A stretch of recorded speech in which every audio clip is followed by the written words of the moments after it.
wabarakatuh. Perkenalkan nama saya Putri Oktaviani dengan NIM C0D02401. Di video kali ini saya akan membahas mengenai aspek fiskal dari arus barang dan arus modal perusahaan. Aspek fiskal dari arus barang dan arus modal perusahaan merupakan bagian penting dalam kebijakan akuntansi. Perpajakan yang membahas hubungan aktivitas operasional perusahaan dengan kewajiban pajak yang harus dipenuhi. Setiap transaksi yang terjadi dalam perusahaan, baik yang berkaitan dengan barang maupun modal, memiliki konsekuensi perpajakan yang diatur dalam sistem perpajakan di Indonesia. Dalam menjalankan kegiatan usahanya, perusahaan selalu melibatkan dua aktivitas utama, yaitu arus barang dan arus modal. Arus barang berkaitan dengan kegiatan pembelian, penyimpanan, hingga penjualan barang. Sedangkan arus modal berkaitan dengan penerimaan dan pengeluaran dana seperti dividen, bunga, royalti, serta imbalan jasa.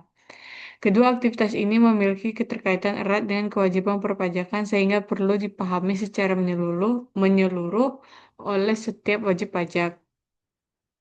Pentingnya aspek fiskal. Pemahaman terhadap aspek fiskal sangat penting karena setiap kesalahan dalam memahami objek pajak, tarif, maupun mekanisme pemungutan dan pemotongan pajak dapat menimbulkan sanksi administrasi. Oleh karena itu, perusahaan dituntut untuk memiliki pemahaman yang baik agar dapat dilakukan pencatatan, perhitungan, dan pelaporan pajak secara benar sesuai dengan ketentuan yang berlaku. Arus barang dalam perusahaan, di mana arus barang merupakan aktivitas utama yang mencerminkan pergerakan barang dalam perusahaan, mulai dari proses pembelian hingga penjualan kepada konsumen. Aktivitas ini memiliki nilai ekonomi sehingga menjadi objek pajak. Dalam praktiknya, arus barang sering dikaitkan dengan pajak yang penghasilan PPh 22 yang dikenakan atas transaksi perdagangan tertentu dan kegiatan impor. Arus modal dalam perusahaan. Arus modal menggambarkan perpindahan dana atau penghasilan yang diterima oleh perusahaan maupun pihak lain. Bentuk arus modal ini meliputi dividen, bunga, royalti, sewa, serta imbalan jasa. Setiap jenis penghasilan tersebut dikenakan pajak sesuai dengan ketentuan yang berlaku, terutama sesuai dengan mekanisme pajak penghasilan pasal 23. Selanjutnya, pengertian PPh pasal 22. Pajak penghasilan Pasal 22 merupakan pajak yang dikenakan atas kegiatan perdagangan barang tertentu dan impor. Pajak ini bersifat pemungutan di muka yang bertujuan untuk mengamankan penerimaan negara serta meningkatkan pengawasan terhadap transaksi ekonomi yang dimiliki nilai besar. PPh 22 oleh bendahara pemerintah. Dalam penerapannya, bendahara pemerintah ditunjuk sebagai pemungut PPh pasal 22. Setiap pembayaran atas pembelian barang kepada rekanan akan dikenakan pemungutan pajak oleh bendahara pemerintah. Hal ini bertujuan untuk memastikan bahwa penghasilan yang diperoleh dari transaksi dengan pemerintah telah dikenakan pajak sesuai ketentuan. Selanjutnya tarif dan mekanisme PPh pasal 22, di mana tarif PPh pasal 22 atas penjualan kepada bendahara pemerintah umumnya sebesar 1,5% dari harga pembelian. Tidak termasuk PPN bagi wajib pajak yang memiliki PWP.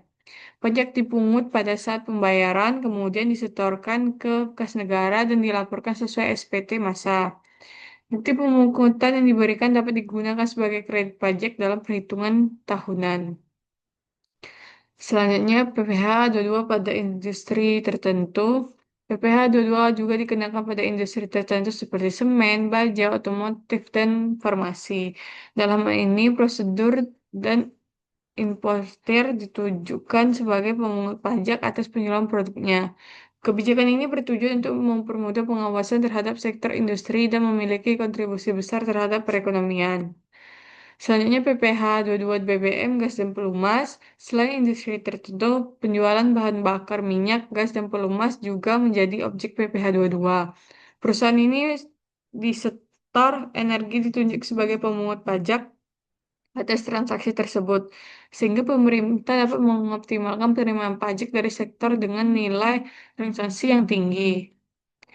Selanjutnya pengertian PPh pasal 23. Pajak penghasilan pasal 23 merupakan pajak yang dikenakan atas penghasilan tertentu yang diterima oleh wajib pajak dalam negara atau bentuk usaha tetap. Pajak ini dipotong oleh pihak yang melakukan pembayaran kepada penerima penghasilan sebagai bagian dari sistem pemotongan pajak. Lalu ada objek pajak PPh 22 meliputi berbagai jenis penghasilan seperti dividen, bunga, royalti, hadiah, sewa atas harta selain tanah dan bangunan, serta imbalan jasa. Ketentuan ini dibuat untuk memastikan bahwa setiap penghasilan yang diterima wajib pajak telah dikenakan pajak secara adil. Untuk tarif PPh pasal 23 itu umumnya sebesar 15% untuk dividen, bunga dan royalti, serta 2% untuk sewa dan imbalan jasa. Tarif tersebut dikenakan atas jumlah bruto penghasilan tanpa dikurangi biaya, sehingga perhitungan pajak menjadi lebih sederhana dan mudah diawasi.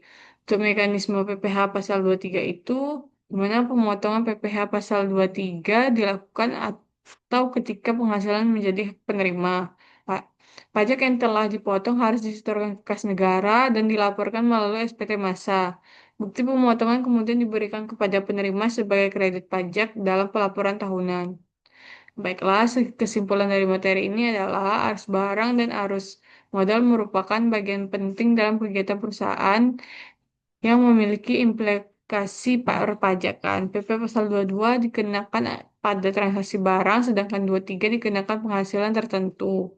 Dengan demikian, kedua aspek tersebut perusahaan dapat melaksanakan kewajiban perpajakan secara benar, menghindari kesalahan administrasi, serta mendukung kepatuhan terhadap peraturan yang berlaku. Baiklah, sekian video presentasi saya. Mohon maaf apabila ada kesalahan. Saya akhiri wabillahi taufiq wal hidayah. Wassalamualaikum warahmatullahi wabarakatuh.